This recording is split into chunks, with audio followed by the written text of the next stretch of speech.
Hello, in this video I'm gonna cover the initials that appear on Canva. So if you have something like this where you have your initials on your project, then this means that you probably have Canva opened on multiple devices. So right now I have this project opened on two browsers. So I have Microsoft Edge over here and I have Firefox on my other monitor. And I have entered the same project on the other browser, and as you can see I have clicked on this text over here and I can see my initials over here. So this means that you or someone else is actually on the same project as you and they are editing the project. Right now if I click on the other, then as you can see it also changes like so. So in order to make sure that it is not there, what you need to do is make sure that you have the project closed on other devices, even if it is your mobile phone or it is another browser or something else.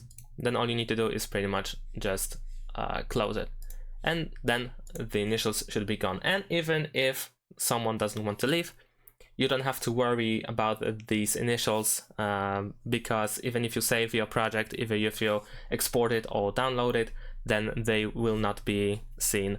They will not be generated together with the whole project. And that's it. Thanks for watching. Leave a like and subscribe to my channel and see you in my next videos. Bye.